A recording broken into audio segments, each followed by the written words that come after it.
En el último día del Bonjour à tous ceux qui nous accompagnent. Nous sommes dans la dernière journée du Forum mondial d'économie sociale, d'économie soci- d'économie sociale. Aujourd'hui, nous irons jusqu'à Barcelone avec un allié très important pour le G7. C'est Xavier Rubio Cano qui va modérer et présenter cette première session avec pour l'horaire Mexico et nous allons parler de Barcelone, économie sociale, objectif 2030. Xavier Rubio est géographe pour l'Université de Barcelone et démographe pour l'Université autonome de Barcelone. Il est également membre de la mairie de Barcelone et parmi ses activités, ses passions, c'est de changer le système et le climat. Son travail a été motivé par sa passion de construire un monde meilleur, plus vert, plus solidaire. Sa vie. Une salutation jusqu'en Barcelone. Bonjour. Bonjour au Mexique. Il est 6 heures du matin. Je dois dire bonjour à toute l'Amérique latine. Bonjour à toute l'Europe et l'Afrique et bonsoir en Asie. Bonjour au pôle Nord, à l'univers et au-delà. Bonjour aux gens de l'INAES, du GICEF. Félicitations pour toutes les activités. Vous êtes en train de démontrer que le GICEF fait partie du patrimoine du monde entier. Nous vous envoyons une salutation affectueuse depuis la sororité, la fraternité depuis Barcelone. Aujourd'hui, nous sommes là dans cette rencontre du JCEF pour vous expliquer ce que nous faisons dans l'écosystème de l'économie sociale. Nous allons vous parler de ce qui a commencé depuis 2019 et nous continuons. Voici notre espoir avec toute la couleur violette, l'écoféminisme. Nous commençons cette session également. Aujourd'hui, nous avons 3 intervenantes qui vont nous parler de 3 organisations importantes et qui ont accordé cette stratégie et cet accord. Ce sont 3 des 5 ou 6 grandes organisations qui articulent l'économie sociale de Barcelone et de Catalogne. Et en plus, ce sera 3 personnes qui, au jour le jour, travaillent dans ces organisations depuis des organisations très importantes. La première, et je vais le lire pour bien le dire, c'est Laia Grabulosa Descalç. Elle est directrice de la Confédération d'entrepreneurs du troisième secteur de Catalogne. Elle réalise cette activité depuis 2010. Elle est psychologue sociale issue de l'Université autonome de Barcelone. Sa trajectoire professionnelle a toujours été liée au secteur social. Elle a travaillé avec diverses fondations et dans l'Observatoire du troisième secteur. Nous allons ensuite entendre Cristóbal Sarias Cárdenas, directeur de Mutualitats de Catalogne. Il a une licence en droit, un master universitaire en direction d'organisation dans l'économie de la connaissance de l'Université ouverte de Catalogne. Il a une longue trajectoire dans le mouvement mutualiste. Il a publié diverses études et notamment, il a participé dernièrement dans la publication de la prévision sociale dans l'histoire. Notamment, il a écrit le chapitre sur les mutualités de prévision sociale en Espagne Et finalement, nous aurons Ana Alvarez Sanz. Anna est gérante du troisième secteur social de Catalogne, où elle travaille depuis mai 2018. Il a une licence en anthropologie sociale de l'Université de Barcelone, mais il a également une pratique en coopération internationale, gestion de ressources humaines dans des organisations sans fin lucratif. Rosa Maria, tu as présenté l'imprésentable qui, c'est-à-dire moi. Allons-y.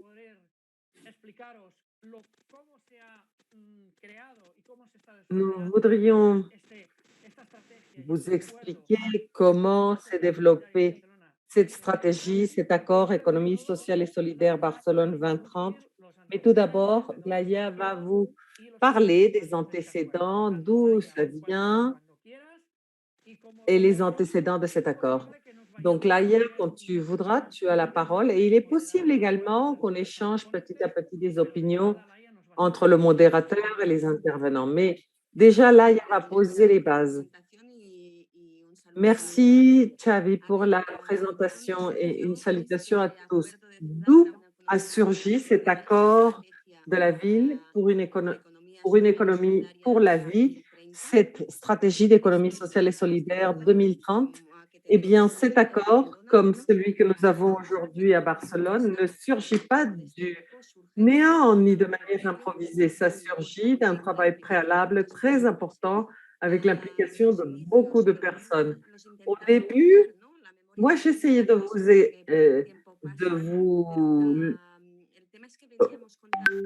identifier, mais parfois j'ai des troubles de mémoire. En tout cas, depuis 2006, on a à Barcelone une politique publique de développement de l'économie sociale qui faisait partie d'un plan de développement spécifique, un plan promu par l'administration publique, dans ce cas par la mairie, et qui était accompagné de divers espaces de travail partagés. C'était là des espaces qui étaient la graine de ce qui existe actuellement. Ces espaces-là étaient des espaces de confluence entre la politique publique, les entités représentatives de l'économie sociale, les organisations de base et l'ensemble, comme disait Xavi, l'ensemble de l'écosystème de l'économie sociale de la ville. À vrai dire, en tant qu'organisation, je peux vous dire que ce genre d'espace, on ne les avait jamais eus avant. C'est-à-dire que l'économie sociale est très diverse. Parfois, on travaillait en parallèle, mais on n'avait pas d'espace où nous pourrions travailler en commun et échanger avec le reste des mouvements de l'économie sociale. En fin de compte, comme je vous dis, c'est un écosystème pluriel, divers, qui, pour la première fois, tout du moins c'est comme ça que je le percevais, nous donnait l'occasion de nous reconnaître comme partie de cet écosystème.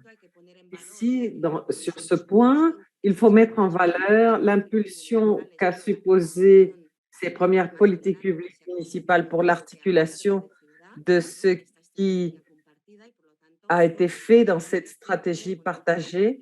Et je voudrais remercier la mairie qui nous a permis de partager un grand nombre d'espaces avec d'autres organisations de l'économie sociale que nous ne connaissions pas ou que nous connaissions mal. Donc, ces espaces, ce qu'ils nous ont permis, c'est d'avoir un espace de rencontre, de coopération entre les différentes familles de cet écosystème. Le coopérativisme, le mutualisme, le troisième secteur social, les finances éthiques, les économies communautaires, etc., etc. Tout ce qui existe dans cet écosystème afin de permettre cette coopération et de semer une graine de synergie qui ont déjà été un grand succès. Ils nous ont permis d'avoir ce que nous avons aujourd'hui. Il y a eu un processus d'évaluation de cette première mouvance municipale et en 2019,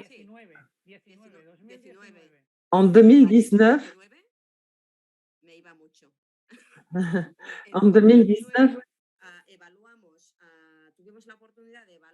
nous avons eu l'occasion d'évaluer ce plan de développement et là, une des conclusions de cette évaluation, ça a été que si nous voulions faire avancer et consolider le mouvement de l'économie sociale et solidaire, ce qu'il nous fallait, c'était une stratégie conjointe et partagée entre l'administration publique et le secteur lui-même, l'écosystème lui-même. Pourquoi une stratégie conjointe et partagée? Eh bien, parce que nous avions plusieurs objectifs. Tout d'abord, pour mettre en pratique cette idée de coproduction des politiques publiques, co-conception, coproduction, etc. Et dans cette ligne, nous voulions rompre avec la logique de l'unidirectionnalité des politiques publiques, c'est-à-dire que non seulement l'administration soutient et le secteur reçoit, mais en plus, l'administration et la gestion apportent de manière bidirectionnelle et contribuent chacun de son côté à des objectifs et des défis partagés. Donc, l'idée était un peu de promouvoir cet engagement partagé et cette co-responsabilité également dans l'exécution des politiques et des progrès comme domaine de l'économie sociale et solidaire. Ensuite, et cela est très important, nous voulions promouvoir cette stratégie sur le long terme afin de dépasser la logique temporelle des différentes législatures politiques.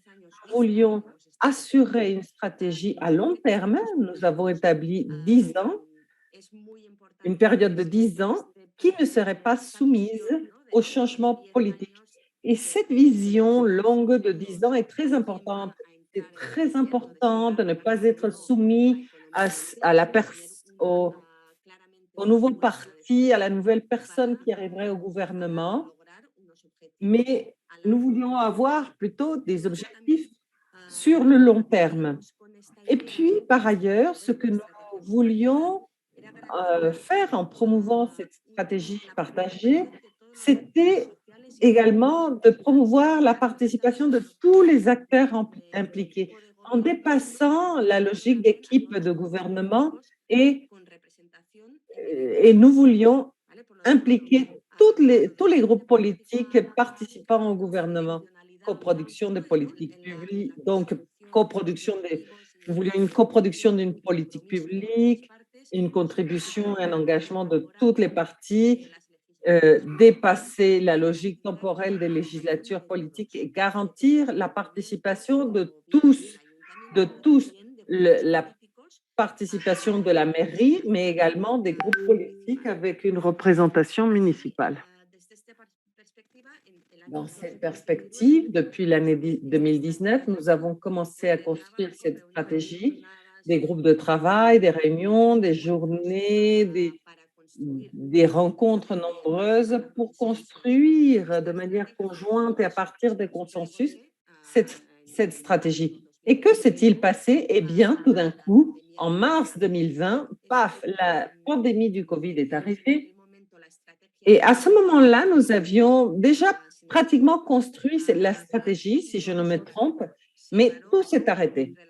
Tout s'est arrêté,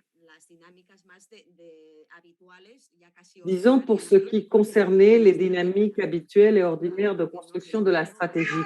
Mais ce qui ne s'est pas arrêté, et je pense que c'est là un apprentissage important, c'est que ce travail que nous avons construit autour de la stratégie nous a permis à un moment donné, à un moment aussi complexe que la pandémie et l'impact de la COVID dans les organisations de l'économie sociale, cela nous a permis de profiter de cet espace d'articulation pour partager également les nécessités du secteur lui-même. Et en même temps, que ces espaces deviennent un forum pour faire avancer des stratégies de soutien à l'économie sociale. Donc, la stratégie elle-même a supposé un point d'ancrage pour soutenir ce secteur dans un moment si complexe de la pandémie. Même comme ça, comme c'est évident, la, la présentation de la stratégie a été un peu interrompue, etc. Et ça nous a permis de nous articuler pour donner un espace d'expression des nécessités de chacune des familles de la communauté sociale et pour faire avancer des initiatives de soutien mutuel. Là, on n'a pas eu besoin de créer un espace ad hoc de réponse à la pandémie parce qu'il existait déjà un espace. La stratégie avait prévu des choses qui avaient déjà été activées en réponse à la pandémie et donc ça s'est traduit en la création du nom de la stratégie, réactivation et consolidation d'une économie pour la vie dans la ville. Exactement, ça a été comme un ensemble de synergies qui a finalement consolidé la stratégie. Il y a toujours ce point de vue d'intercoopération, de soutien mutuel, etc. En tout cas, une fois le pire moment de la pandémie passé, il faut souligner que le 14 juillet 2021, donc juste avant de commencer les vacances d'été, la stratégie 2030 s'est formalisée comme un accord de ville dans un acte qui, pour le mouvement, a été, me semble-t-il, très, très, très important. Parce qu'en fin de compte, nous étions en train d'institutionnaliser une stratégie et un accord qui nous engageait tous pour 10 ans. Et dans ce sens, le gouvernement municipal, les mouvements politiques, le gouvernement lui-même, on s'est tous mis d'accord pour parvenir aux objectifs que nous nous sommes fixés et qui ne sont pas peu nombreux. Je dois vous dire que notre stratégie est assez ambitieuse. Nous avons du temps pour développer ça, mais nous devons faire avancer ça depuis plusieurs domaines. Et cela a été formalisé dans un acte public qui a formalisé le point de départ pour le développement conjoint de cette stratégie. Je ne sais pas, Xavi, si j'ai plus ou moins parlé du point de départ, la trajectoire et comment nous sommes arrivés à ce point. C'est fantastique, Laïa. Sauf que la mémoire nous a fait partir en 2009 où nous dansions d'autres danses, mais quand même près de l'économie sociale et solidaire. Bon, Laïa a expliqué l'origine et le développement et cette histoire qui se produit dans un moment clé de l'histoire. Espérons que ça ne va pas se répéter, même si on dit que les pandémies apparaissent tous les 100 ans. En tout cas, nous avons formalisé un accord pour la ville. Non seulement la stratégie est une feuille de route pour le présent et le futur, et Cristóbal va nous expliquer les défis, les objectifs et même les projets que l'on se propose, mais en plus avec cet acte de formalisation, comme le disait Laïa, et déjà avant, lors de la plénière de coordination, avant les vacances d'été, c'est-à-dire en juin, la plénière a reconnu la stratégie comme un accord pour la ville et cela l'institutionnalise comme un espace de participation citoyenne, comme un organe de proposition de l'économie sociale et solidaire face à la politique publique de la ville. Cela, c'est très important. C'est un point déterminant et pour l'instant, ça commence déjà à produire des fruits. Donc, Laïa, si tu n'as plus rien à ajouter, Cristóbal, je pourrais te céder la parole. Tu pourrais, parce que, bon, on peut se demander, bon, la stratégie, qu'est-ce qu'elle promeut en ce moment? Qu'est-ce qu'elle veut dépasser? Quels sont les objectifs? Quel projet de ville l'on se propose? Cristóbal, bon, Laïa a eu un quart d'heure et toi aussi, tu as 15 minutes avec ton organisme, toujours. Eh bien, merci, Chabi, merci à l'organisation de nous avoir invités pour ces journées intéressantes. Comme Laïa le disait, et Chabi également, c'est C'est là une stratégie qui prétend de faire avancer des actions impliquant tous les agents économiques et sociaux de sorte à impliquer l'économie sociale et solidaire. Pour ce faire, nous avons proposé un processus participatif qui a duré pendant plus d'un an où, où ont participé plus de 200 entités et tous les groupes politiques présents dans la mairie. Et donc, cela a compté sur un degré de participation très élevé. Et à partir des travaux qui ont été réalisés dans ce processus participatif, nous avons défini des guides stratégiques et des objectifs qui sont assez ambitieux. Par ailleurs, on a défini une trentaine d'indicateurs qui vont nous permettre de faire un suivi de l'impact que nous aurons d'ici 2030, qui est l'objectif que nous nous sommes proposés. Mais à partir de tout ceci, on a défini des stratégies qui sont les suivantes. Tout d'abord, augmenter le poids de l'économie sociale dans l'économie de la ville. Et pour ce faire, nous avons identifié 10 secteurs économiques où l'on prévoit de faire des plans sociaux dans le mouvement de l'économie sociale au niveau textile, du logement, etc. Le deuxième objectif stratégique, ce serait de positionner l'économie sociale comme une réalité pour la ville de Barcelone. Il s'agit de visibiliser l'économie sociale et de démontrer sa valeur contrastée avec d'autres modèles économiques. En troisième lieu, avoir des structures stratégiques qui renforceraient l'économie sociale. Donc, nous avons voulu créer des hubs pour d'autres entreprises, rentrer dans le deuxième degré, permettre l'entrepreneuriat. L'autre stratégie, c'est de permettre que l'économie sociale soit présente de manière homogène dans tous les quartiers de la ville, dans toute la ville, pour que elle puisse participer, toute la ville puisse participer dans cette mouvance de l'économie sociale. La cinquième stratégie, c'était de créer des politiques publiques teintes d'économie sociale. Donc, nous voulions participer avec l'administration à l'élaboration des politiques publiques. Donc, nous voulions créer plus de cadres de production de ces politiques publiques. La sixième stratégie, c'était de prévenir les inégalités sociales dans la ville. Ça, c'est un domaine où l'économie sociale est depuis longue date un des principaux acteurs des prestataires de services. Donc, nous voulions profiter de cette expérience des entités de l'économie sociale dans ce domaine et nous voulons contribuer à ce que cette expérience permette de réduire ces inégalités à Barcelone. La septième stratégie, c'est le développement de leviers qui feront avancer la stratégie. Par exemple, l'achat public responsable, la consommation consciente et l'incorporation dans le domaine éducatif, entre autres.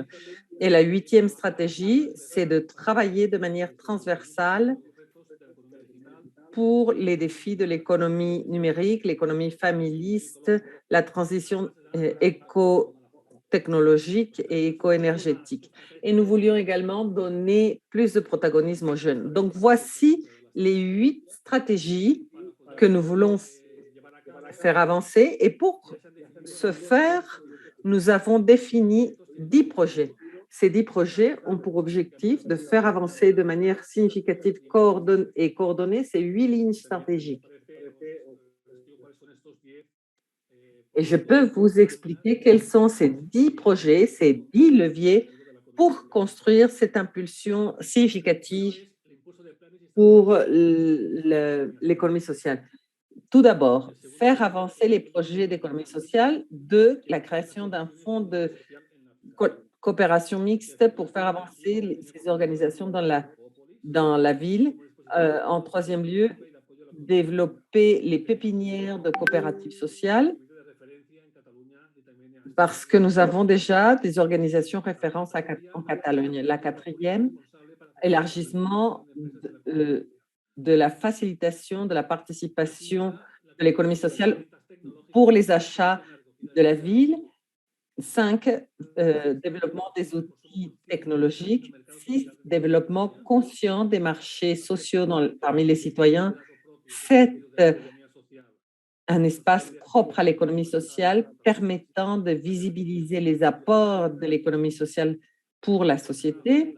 8, l'articulation d'un réseau de ressources et d'espaces pour faire avancer la formation numérique et la consolidation de l'économie sociale. 9, la mise en place de stratégies territoriales pour enraciner l'économie sociale dans tous les districts. Et 10, la participation de l'économie sociale dans tous les espaces éducatifs, formels et informels. Donc, nous voulons faire arriver l'économie sociale dans tous les domaines de la société économique, sociale, éducatif, etc. Et ces 10 projets, ces 10 leviers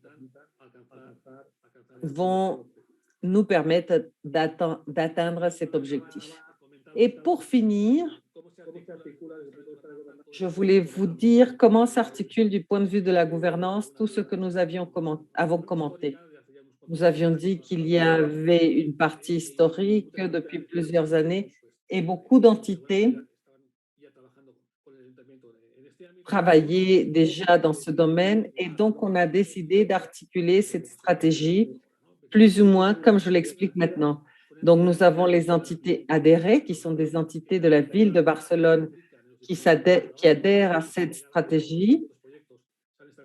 C'est-à-dire que pour faire avancer tous ces projets, on a établi d'importants groupes de travail. Actuellement, il y a 106 entités qui travaillent de manière active.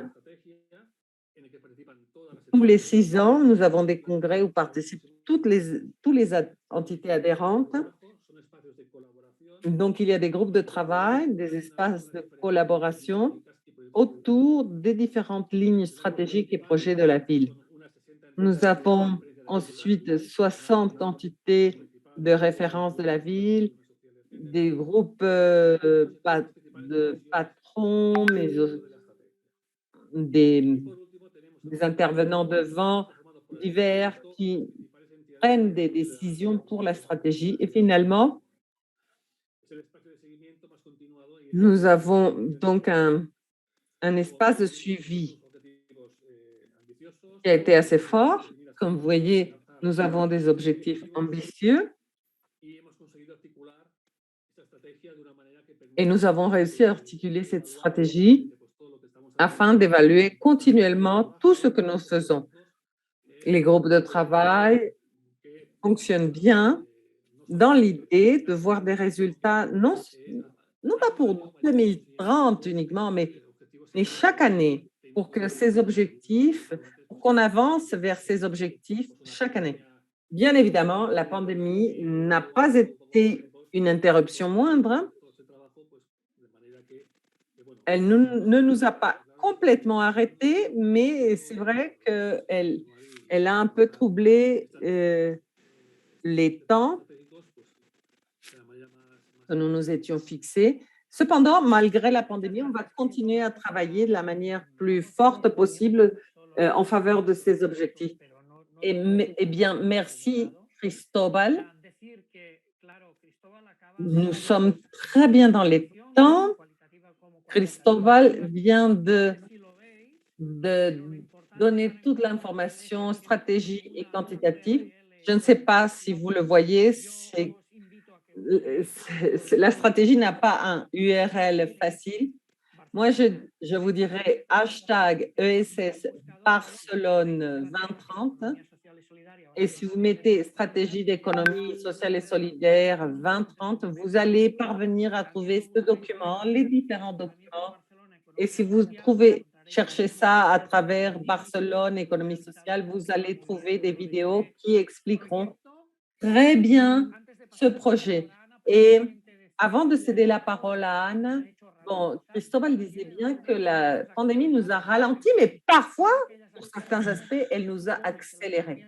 Donc, toutes ces actions qui supposent que l'économie sociale et solidaire doit se numériser et doit arrêter d'être uniquement analogique, eh bien, la pandémie elle-même, elle a accéléré ça parce que chaque seconde, chaque minute que nous laissons à Amazon, qui est un magasin, un espace, une entreprise, une coopérative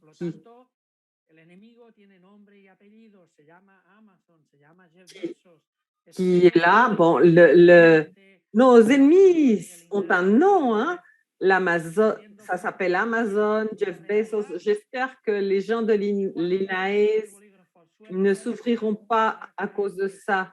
C'est une réalité. De la même manière que si je fais tomber ce stylo par terre, il tombera. Donc, pour toutes ces personnes qui nous écoutent du monde entier,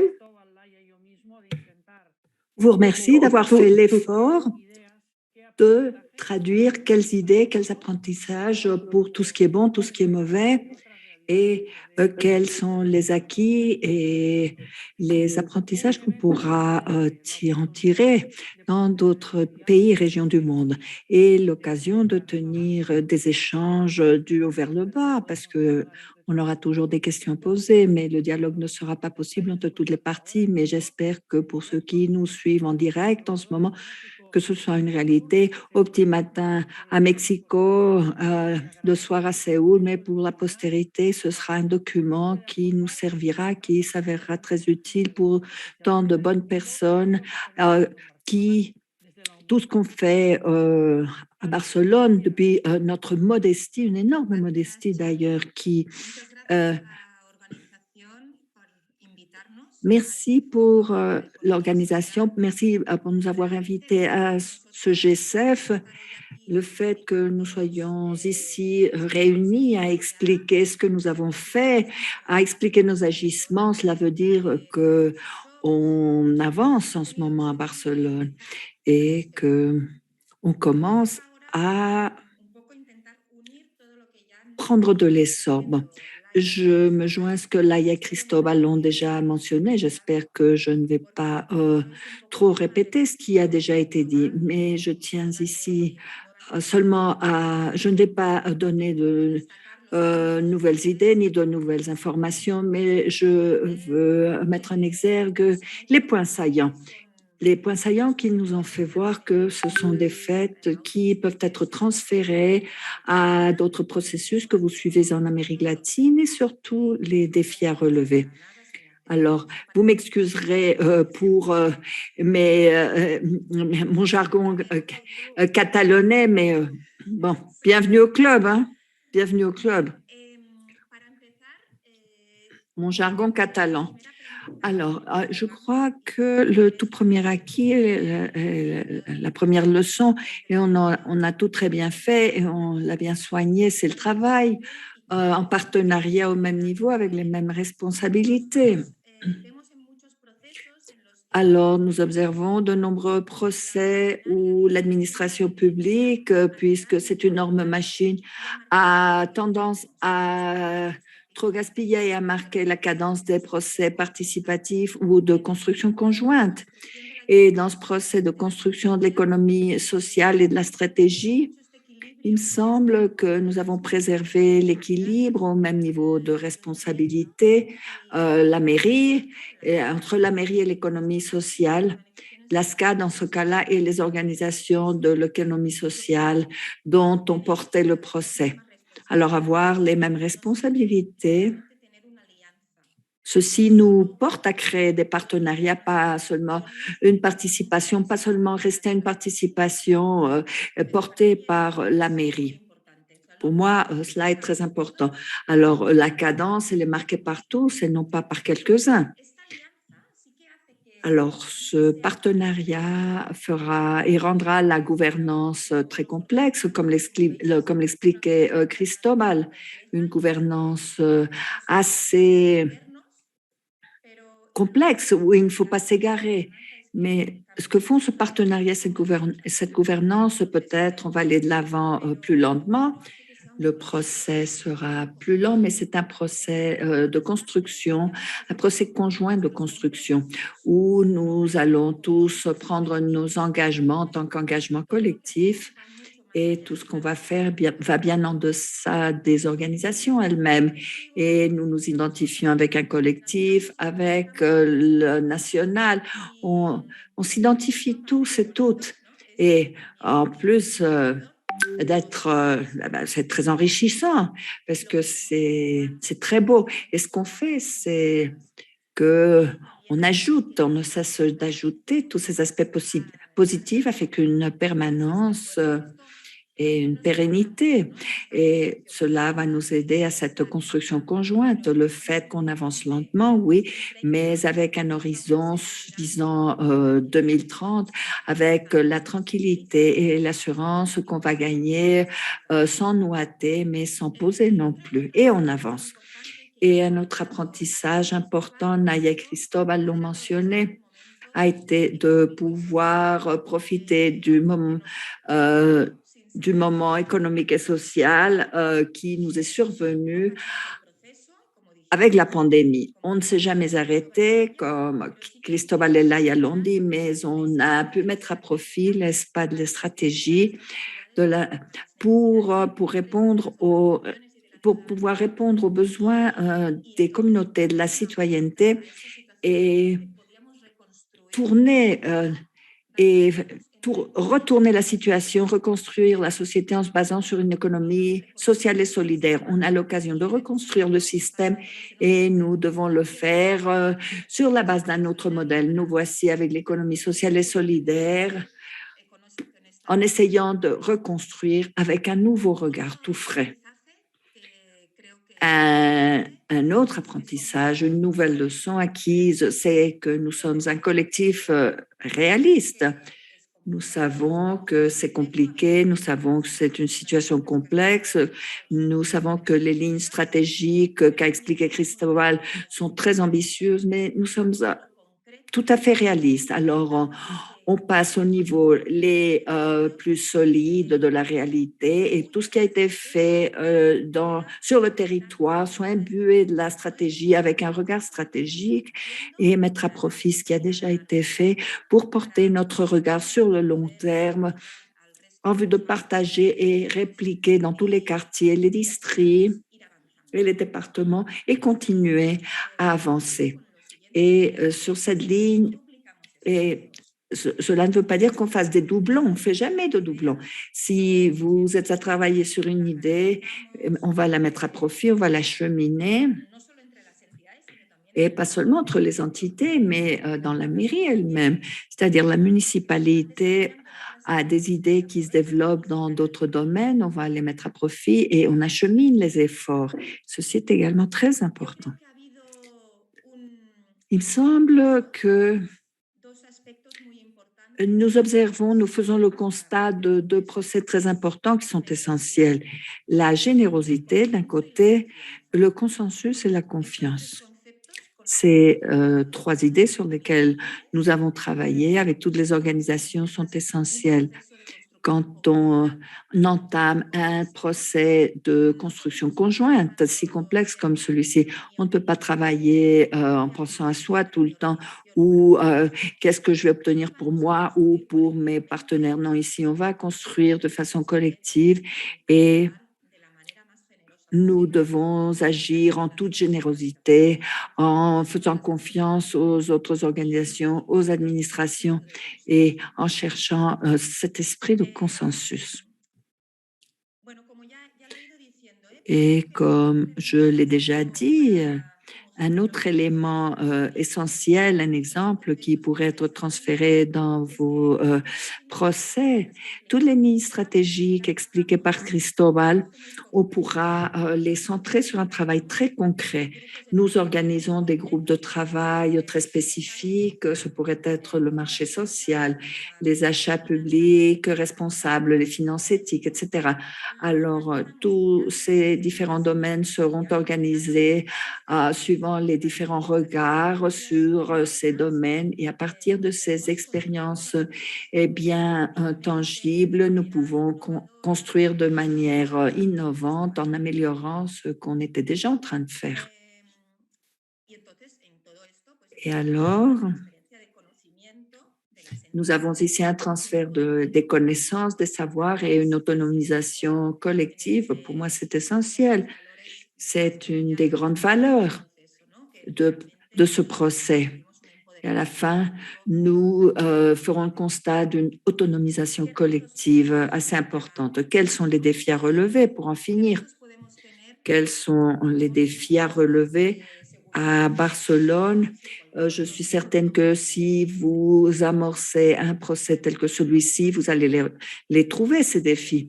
Alors, maintenir la cadence jusqu'en 2030 pour parvenir à ces leviers, à ces objectifs, à ces lignes d'agissement et ne pas s'égarer dans l'immensité et la complexité conceptuelle de ces lignes et savoir les mettre en place sur le territoire, mais également les unir, le concret avec le global et maintenir cette double vision est crucial. Alors, adhérer à l'engagement de toutes les organisations, que personne ne s'écarte, ne nous tourne le dos, cela est important également. Et après, il me semble que le défi d'avoir toujours quelqu'un qui tire le chariot. Alors, je ne sais pas si on le dit comme ça. Alors, tirer le chariot, on le dit, on le dit à Barcelone, quelqu'un qui porte la charge, qui puisse pousser, encourager tout le monde et qui ne perde pas le rythme de travail, ne perde pas la cadence. C'est un énorme défi que de pouvoir impliquer d'autres entités qui ne sont pas tout à fait engagées avec l'économie sociale. On pense aux jeunes entrepreneurs, aux petites et moyennes entreprises, alors qui fassent le constat de la bonté, les bénéfices de l'économie sociale et qui sont imbués de ce procès et que même ils changent leur figure juridique et ils deviennent une entité d'économie sociale, tant mieux. Et nous avons également le défi de préserver la complexité de la gouvernance, car comme on l'a si bien dit, c'est assez compliqué, mais cela nous met sur une voie très intéressante et nous avons également le défi d'avoir à la gestionner de façon expéditive pour ne pas mourir à l'essai et surtout ne pas s'égarer que quelqu'un n'occupe pas un poste de leadership qui ne lui corresponde pas. Et bon, pour moi, ce sont les grands défis, les grandes leçons à tirer, mais on peut toujours approfondir. Xavi. Bon, euh, je vous rappelle que les personnes qui nous suivent en direct, vous avez l'occasion de poser des questions. Vous pourrez saisir vos questions directement sur le chat que vous avez sur l'écran parce que nous avons un autre écran, nous. Alors, vous rappelez également que vous pouvez poser des questions. Je vais faire une intervention brève en ce moment, mais je voulais exprimer, repasser tout ce qu'on a vu. Anna avec un grand sourire vous a expliqué les réalités positives, également les défis à relever et cela représente également les difficultés. Et vous aurez l'impression que tout ce qu'on a dit jusqu'à présent, c'est très joli, qu'il n'y a pas de problème, mais le problème, c'est que tout ceci est survenu lors d'une pandémie terrible et qui a fragilisé les structures, l'urgence climatique, un capitalisme prédateur, l'égalité entre les sexes, la race, l'âge, etc. Mais malgré tout, Anna l'a expliqué avec un grand sourire. Et pourquoi? Parce qu'il est possible de vivre autrement. Il est possible de vivre une vie dans le bonheur, dans la joie. Et nous l'avons appris de nos collègues féministes latino-américaines, car il est possible de vivre côte à côte avec l'économie sociale et solidaire. Avant, bon, pourquoi est-ce que j'ai parlé d'Amazon? Parce qu'on a le choix, parce qu'il est possible de ne pas dépendre d'Amazon du tout ou des grandes corporations capitalistes. On n'en a plus besoin parce nous avons dans nos villes quelqu'un qui produit, qui distribue, qui a des aliments sains. Nous avons le moyen d'être connectés à l'électricité. Et sans ces énormes monopoles, car nous avons les moyens d'utiliser les téléphones les portables de façon responsable avec des coopératives qui distribuent des données et la possibilité de faire nos appels téléphoniques. Et les téléphones appellent, hein, ils ne s'allument pas simplement pour l'Internet, pour le Wi-Fi. Et nous le savons, pendant la pandémie, un appel téléphonique à tes proches a été fondamental et continue de l'être. Alors, dans la joie, avec cette joie qu'Anna qu'Anna montre dans son sourire, c'est ce qu'on voulait véhiculer parce que c'est tout ce qui se passe à Barcelone. On fait le constat qu'il est possible de vivre et de travailler pour vivre de l'économie sociale et solidaire.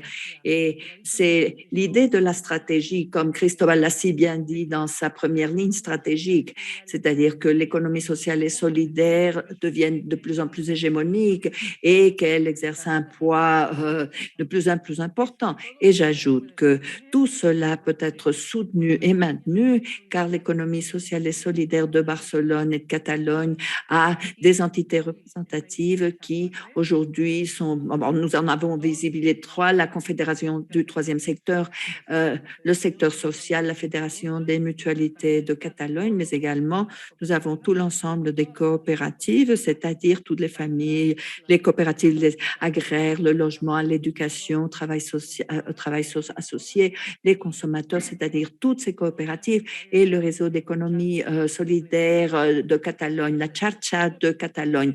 Cela est possible car ces entités représentatives les étayent, elles desservent les activités associées et permettent à toutes ces organisations et entités de base qui au quotidien doivent lever et tirer les rideaux et pouvoir travailler dans le cadre de l'économie sociale pour offrir des services, des activités et des produits aux citoyens, que tout cela soit possible. C'est possible car à Barcelone, cela existe, cette réalité existe déjà. Et depuis 2016, à date, on a organisé une organisation de 5e niveau qui regroupe toutes ces entités représentatives qui sont ici présentes et toutes les autres que j'ai nommées. Et on l'appelle Association Économie sociale de Catalogne, ASCAT, l'acronyme qui est rattaché à la Catalogne et à Barcelone. Ce n'est pas un miracle, c'est le résultat du travail de la bienveillance et comme vous l'avez bien vu, avec un esprit professionnel, la cohérence, la joie et l'illusion, la motivation comme on l'a véhiculé moi-même et mes collègues.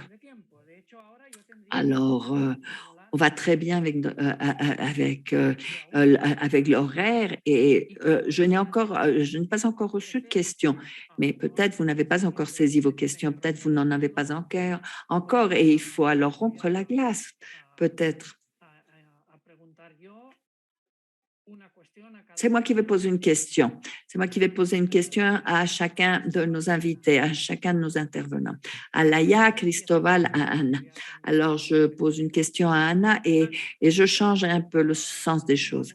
Bon, dans le monde mondial qui nous suit et qui est le Conseil du troisième secteur, une organisation importante qui articule de nombreuses organisations, des entreprises.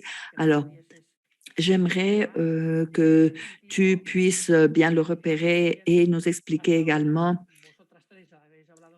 car jusqu'à présent, vous avez parlé en collectif, mais expliquez-nous pourquoi ces événements sont si importants pour le secteur social de Catalogne. Qui êtes-vous? Quelle est votre importance et pourquoi il est important pour vous de suivre ce procès qui, par là même, vous permet d'aboutir aux résultats. Merci, Xavi. Bon, le tableau du troisième secteur de Catalogne, tableau del tercer sector de Barcelone. Nous sommes une organisation de troisième niveau, un groupement d'entités et nous rassemblons 35 fédérations et organisations qui, à leur tour, regroupent plus de 3000 entités sociales de toute la Catalogne. Dans toute la Catalogne, ces entités sociales travaillent dans tous les domaines, des collectifs. Nous travaillons avec des personnes adultes, les enfants, des personnes avec des problèmes de santé mentale, des personnes handicapées, etc. Etc. Très, très long et depuis toutes les perspectives, la protection de l'enfance, la prévention, les services, les centres spécialisés du travail, etc. Alors, ces 3000 entités en 2003 ont décidé de se regrouper sous la table de tel secteur parce qu'ils considéraient qu'une seule voie transversale du secteur social, qu'on pouvait gagner de l'incidence politique et renforcer le troisième secteur, ces organisations. Alors, cela fait nous avons nous avons un parcours de plus de 15 ans. Nous avons renforcé le secteur. Nous avons gagné une reconnaissance sociale très importante. Et dans le cadre de ce travail, on va poursuivre nos activités. Je ne m'étends pas parce que bon, je pouvais passer des heures à expliquer la table. Bon, et tu me demandais pourquoi il est important pour nous de suivre ce procès. Bon, ce procès nous permet de prendre contact avec d'autres entités qui gèrent des initiatives différentes, des projets différents. Par exemple, le domaine des finances éthiques, pour mieux les connaître, les économies communautaires qui ne sont pas ici, la Charcha de la communauté sociale et solidaire qui regroupe de nombreuses entités au travail communautaire. Ce sont des entités où les personnes sont groupées sans avoir une personnalité juridique concrète, mais ils font du travail incroyable au niveau communautaire et local. Et cela nous a également permis de connaître cette réalité dans ce réseau, pouvoir co-créer des projets. Nous avons commencé à gérer des actions collectives grâce à ce travail conjoint et faire partie d'un espace beaucoup plus large. Et même si la table est très importante, on peut transformer la société où nous vivons. Ah, formidable, Anna. Ah, c'est formidable, Anna. Cristóbal, vous et moi, on n'a pratiquement plus de cheveux sur la tête, mais nous sommes vraiment culottés, si vous le voulez. On le voit à notre barbe, on le voit à ma barbe. Cristóbal, il est important de pouvoir repérer le public et c'est une des péculiarités de la Catalogne, c'est-à-dire cette tradition des mutualités qui justement débouche d'un mouvement d'articulation et d'aide mutuelle des classes populaires et des classes moyennes de notre pays qui a vu le jour depuis 200 ans. Et dans le Barri, qui était un village indépendant de Barcelone. Et c'est là où ils ont créé l'Ostacido, de la Société d'aide mutuelle des tisserands de Gracia. Et donc, Cristóbal expliquait à la concurrence, à nos invités, cette particularité des mutualités en Catalogne. Et puisque tu as bien étudié ce thème, tu es bien imbibé de ce thème. Et j'aimerais également que tu nous expliques quelle en est l'importance et quels sont les acquis de cette société de mutualité dans ce procès. Bon, comme tu l'as bien dit, cela fait de très nombreuses années qu'on existe et il s'agissait de couvrir des besoins collectifs, par exemple, dans les associations des métiers. Il n'y avait aucune modalité de sécurité sociale, alors avec un collectif, s'il y avait une personne qui ne pouvait pas travailler parce qu'elle était malade, ou ce qu'ils faisaient, c'est qu'ils se regroupaient et ils offraient une aide économique à ce membre du groupe qui ne pouvait pas travailler et qui n'arrivait plus à faire son travail dans ce système. Et à partir des guildes, des associations professionnelles qui voient le jour au XVIIIe siècle.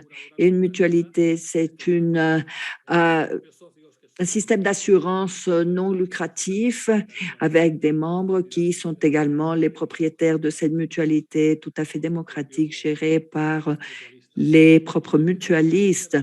Et ceci naît de diverses réalités, des projets, des associations professionnelles et les conducteurs, une entité qui a été fondée au début du XXe siècle.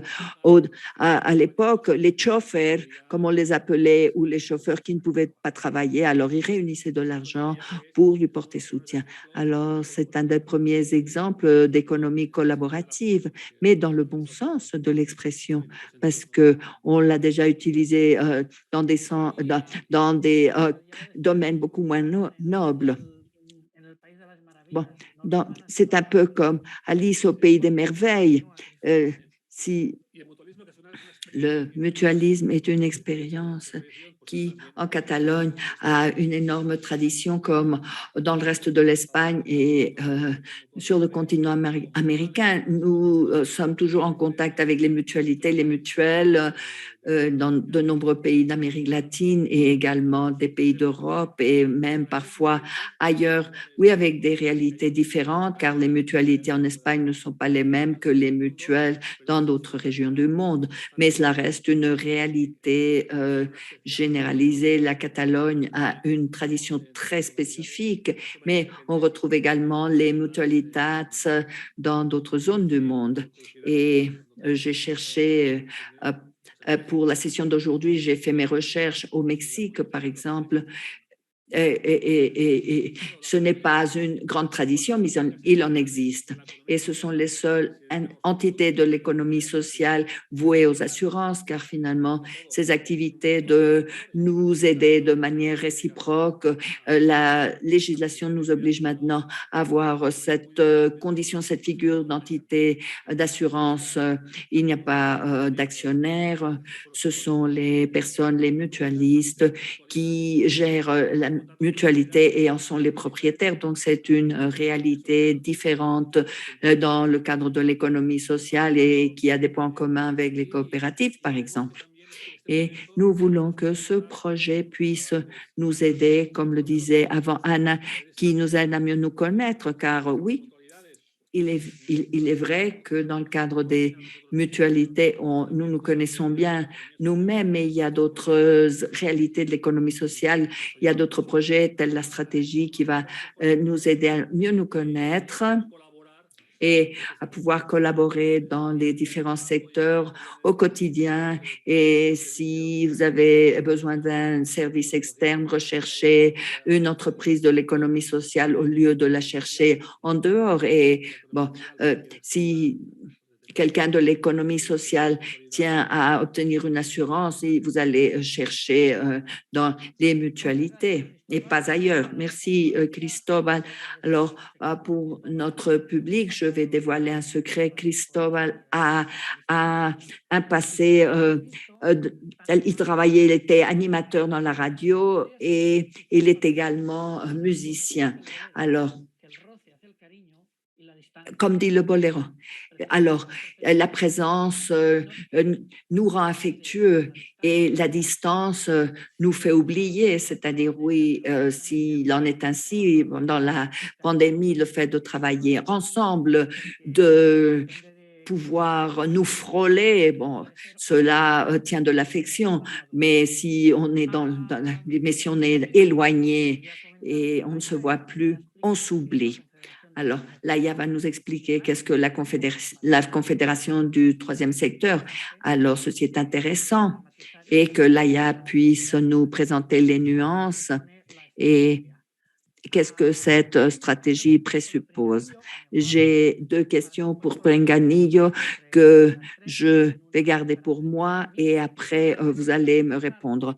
Mais j'avoue, et d'emblée, pour qu'on ne l'oublie pas, cette session d'aujourd'hui est un début, n'est qu'un début. On aimerait beaucoup, on souhaiterait le faire au Mexique, en Colombie, en Uruguay, Kingston, Jamaïque, la Jamaïque, Washington, Tijuana, les Seychelles, les Maldives, à Londres, à Paris, à Syracuse, à Bangkok, à Adélaïde, à Perth, Sydney, à Timbuktu, à Ville du Cap, etc., au Caire, ici, vous avez 4 personnes très motivées de l'économie sociale et solidaire qui représentent la réalité très importante de Barcelone. Alors, grâce à vous tous, tout sera positif, mais tout ce qui sera négatif, ce sera ma faute. Alors bon, puisque vous parlez-nous de votre secteur et que présuppose cette stratégie. Mais ce qu'on avait à dire, je l'ai déjà dit. Et bon, parlez-nous de de ce domaine patronal dont on a tellement parlé. Bon, alors, on se joint à cette tournée. Le concept du groupe de patrons, ça représente… Bon, nous sommes deux entités, mais nous sommes une association d'entrepreneurs. Qu'est-ce que ça veut dire que le troisième secteur est des entrepreneurs? Ça veut dire que le troisième secteur se revendique également comme un secteur générateur d'activités économiques et promoteur d'emploi. C'est-à-dire que finalement, cette dimension socio-entrepreneuriale du troisième secteur se configure autour de cette entité qui est la dimension entrepreneuriale du secteur. Ça veut dire qu'à la fin, l'entité qui regroupe cette action entrepreneuriale défend une autre manière de faire de l'entreprise, de faire de l'économie. Nous avons ce trait différentiel qui est que nous faisons ça sans but lucratif. Mais cela ne nous empêche pas de nous revendiquer comme un acteur générateur d'activités économiques. Donc, comme Anna le disait avant, en fin de compte, le secteur fait partie de l'économie sociale. Il travaille dans un secteur d'activité spécifique qui est le secteur des services sociaux depuis plusieurs domaines et plusieurs collectifs, et nous regroupons toutes ces entités qui réalisent de la prestation de services et qui donc ont une activité économique, créent de l'occupation, et depuis ce modèle de gestion non lucratif.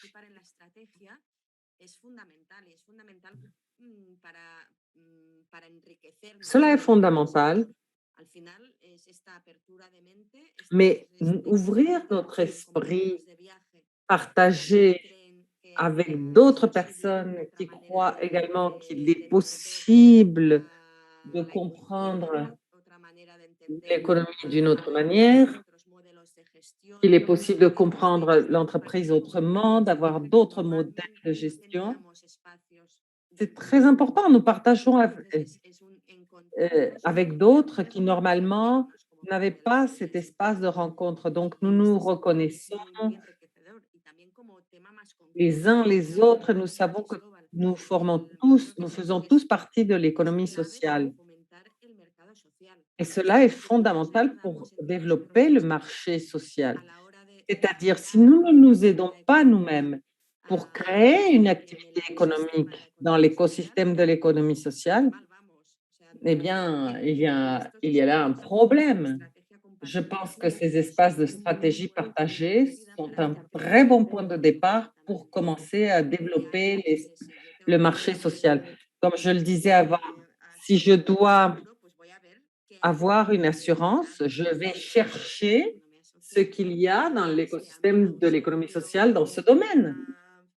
Ou si je veux quoi que ce soit, n'importe quel produit, je vais chercher dans l'économie sociale parce que l'économie sociale est partout.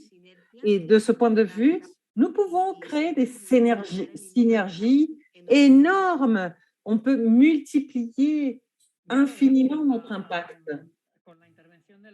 Parfait. Avec l'intervention de l'AIA, on voit clairement que le privilège de Barcelone, c'est d'avoir ces entités représentatives articulées dans un espace et qui constituent un organisme vivant avec des muscles, des os, avec un cerveau rationnel et un cœur passionné.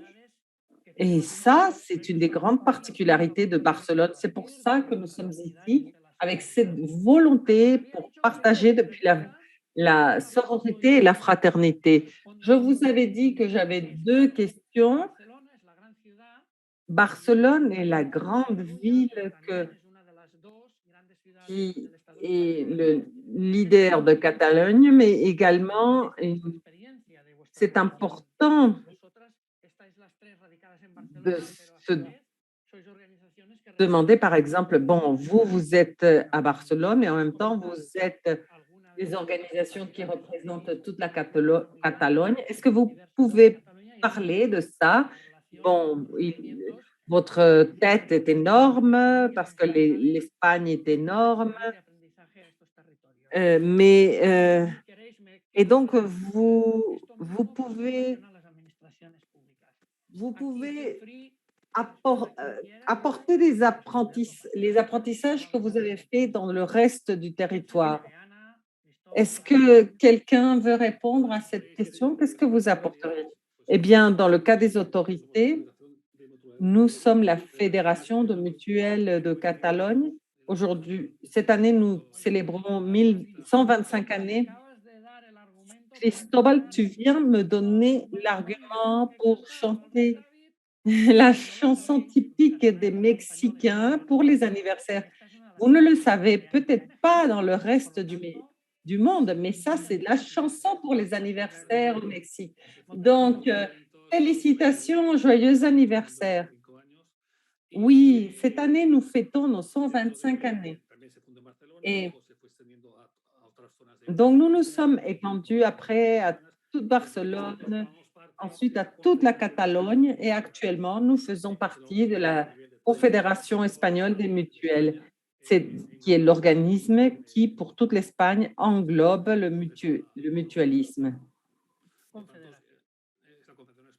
Donc, il y a une confédération, oui, une confédération espagnole qui fait partie à son tour, le CEPES, qui l'organisme qui englobe toute l'économie sociale d'Espagne.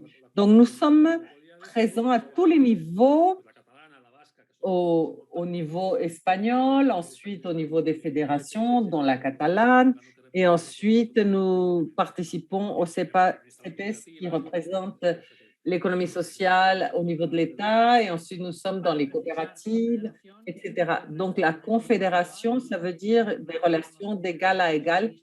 Ça n'a rien à voir avec les confédérés sudistes des États-Unis. Non, cela veut dire que c'est une relation d'égal à égal où chacun décide ce qu'il veut partager avec ses égaux. Oui, c'est une fédération de fédérations, disons. Ça, c'est la réalité du mutualisme au niveau d'Espagne. Et puis, nous participons également dans des organisations internationales, la MICE qui est européenne. Il y a des associations d'assurance, etc. Anna, tu veux rajouter quelque chose? Laia, pardon. Oui, il y a toujours des relations, effectivement, vers ce qui se passe en dehors de la ville, dans l'État, et au niveau national et au niveau de l'Europe. Mais ce que je voulais dire aussi, c'est que quand on regarde vers l'extérieur, pour ne pas regarder notre nombril, il est vrai que dans le domaine du troisième secteur, je pense que dans l'économie sociale également, la richesse de Catalogne est incroyable. C'est-à-dire la tradition associative, la tradition de la société civile organisée autour d'initiatives sociales et sans but lucratif pour répondre dans les territoires aux nécessités sociales des collectifs. Ici, en Catalogne, c'est un mouvement très, très fort qui,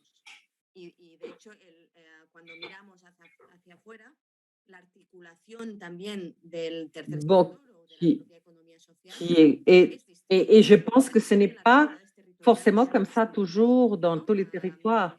Bien sûr, les réalités territoriales sont toujours différentes, donc c'est très bien de regarder vers l'extérieur pour apprendre et également pour nous reconnaître, pour reconnaître nos réussites internement.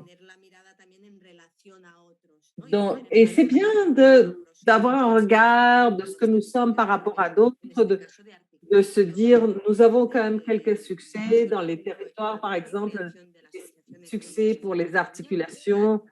D'ailleurs, l'économie sociale de Catalogne, l'ESCAT, est un point marquant qui montre bien la maturité du mouvement. Alors, je crois que tout cela est important. Estoy muy de acuerdo con lo que Si tu me comenta. le permets, Xavi, je pense qu'il y avait une étude du troisième secteur qui disait qu'en Espagne, il y avait 3600 entités de l'économie sociale, mais parmi ces 3600, 3000 se trouvent en Catalogne. Cela montre bien la richesse du mouvement associatif qu'il y a en Catalogne, si on le compare avec ce qui se passe dans le reste d'Espagne. Et par ailleurs, nous sommes attentifs au niveau international. D'ailleurs, au niveau européen, nous cherchons quelque chose de similaire à nous pour établir des relations homologues. Mais nous ne trouvons pas d'entités comme les nôtres structurées au niveau territorial, structurées par les intérêts où nous sommes structurés. Au niveau européen, on se structure davantage par grandes entités qui travaillent dans un collectif concret de type État. Or, ici, en réalité, le mouvement qui existe en Catalogne est très fort et c'est différent, comme disait Laia. Donc, si on voit ce qui se passe au niveau international pour apprendre, bon, je pense qu'au niveau de la Catalogne, nous sommes également vraiment caractéristiques. Sans faire de la politique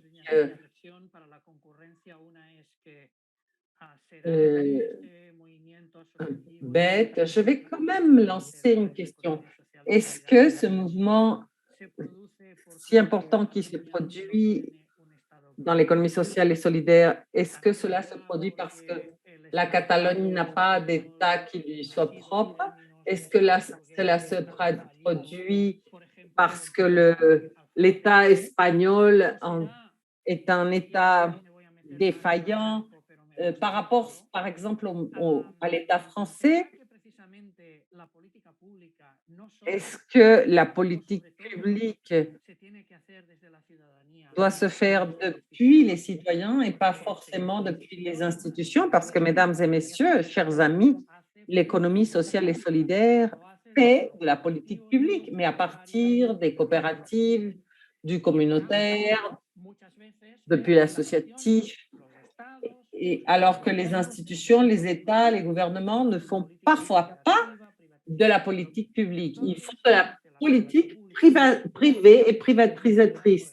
Donc, ceux qui font de la politique publique, c'est souvent les citoyens qui se mettent d'accord, et c'est ce qu'on a dit depuis lundi dans le GICEF. La co-construction est justement le thème choisi également par le comité organisateur, par nos amis de l'INAES, de Mexico et les gens de Séoul. Il y a cette co-construction.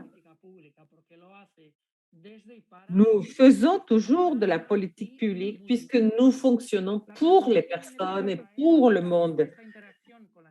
Moi, la question que je devais poser, c'est cette interaction avec les politiques publiques. Et je serai bref dans le sens où nous avons commencé en 2015, avant on était un peu plus timide. Et on peut dire qu'en Catalogne, depuis 2015, il y a des véritables politiques publiques depuis l'économie sociale au niveau des peuples regroupés, des villages qui se regroupent. Depuis 2019, le gouvernement fait un très bon travail. Un de ces projets plus important, c'est les ateliers coopératifs. Vous cherchez ateliers coopératifs Athénéos Cooperativos Barcelone et vous allez trouver ce qu'ils font. En ce moment, justement, On est en train de construire son emplacement, son siège définitif dans le bloc 4 de Castelló, qui sera certainement le bâtiment coopératif le plus important de l'Europe en ce qui concerne l'espace et les projets.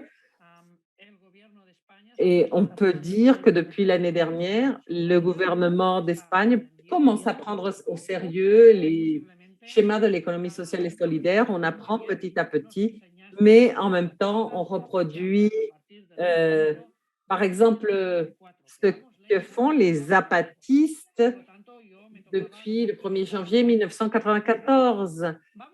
Tous ces mouvements avancent lentement, mais avancent. Et donc, nous pouvons être durables. Et comme il n'y a plus de questions, si vous êtes d'accord, Laia, Cristóbal et Anna, vous avez la possibilité des 2 minutes d'or, dans le sens où il est difficile que vous disiez, que vous améliorez ce que vous avez déjà dit, mais bon. Je ne sais pas si vous rajoutez quelque chose de supplémentaire, Cristóbal, Anna, Laia. Moi, simplement, renforcer ce que tu disais, Xavi, c'est l'importance de la coproduction des politiques publiques entre l'administration et les citoyens. C'est là la base de notre succès lorsque l'on veut construire quelque chose de conjoint et de communautaire. Et la coproduction des politiques publiques, non seulement dans leur conception, mais également dans leur mise en place, l'évaluation des résultats. Et bon, l'idée est de faire tout le chemin ensemble. Voilà, très bien, Anna. Cristóbal, Anna, moi, juste pour consolider des choses qu'on avait déjà dit avant, je voudrais simplement mettre en exergue ce regard de long terme. Une stratégie de 10 ans nous permet de bien travailler et de travailler sans pression allant au-delà de nos propres objectifs de stratégie, en oubliant un peu toutes ces questions des politiciens. Donc, une stratégie à long terme qui marque une feuille de route, un horizon, je pense que cela est très important, c'est très, très important. Et c'est quelque chose qui n'est pas habituel. Et je pense qu'il faut mettre cela en valeur. Et je voudrais remercier la mairie de Barcelone parce qu'ils se sont mis à la disposition de l'écosystème de l'économie sociale pour le construire. Merci beaucoup, Laia, Cristóbal. Moi, ce que j'ajouterais, je pense que tout est dit. La conclusion d'Anna et Laia, je la partage complètement. Je remercie la mairie de Barcelone parce que sans eux, ça aurait été impossible de faire tout ce que nous avons fait toutes ces années. Et nous remercions les organisateurs de cette journée. Et comme tu le disais, Xavi, nous sommes là pour vous accompagner dans vos expériences, où que vous soyez dans le monde. Nous sommes avec vous. Et puis aussi pour apprendre de vous, du monde entier. Et comme vous l'avez vu, pour Cristóbal, Laia et Anna, pour les organisations que vous représentez, je vais le dire en latin, omnia sum communia, pardon. Nous sommes tous ensemble. La concurrence est un luxe que ne peut se permettre que 1% de l'humanité, les gens qui sont à Wall Street.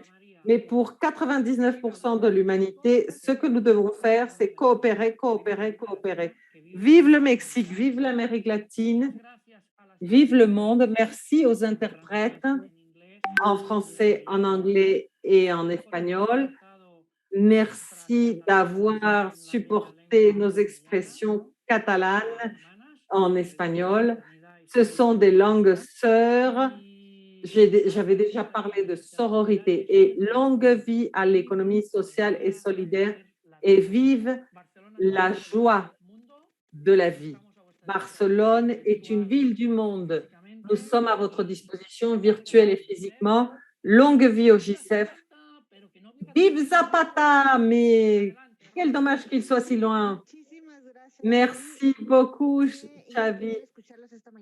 Ça a été tellement génial de vous entendre ce matin. Vous nous laissez de grandes réflexions. Vive l'économie sociale, effectivement. On voit que vous êtes tellement passionnés, vous nous inspirez à croire, mais aussi à agir. Il ne s'agit pas uniquement de croire, mais aussi de construire, de s'organiser.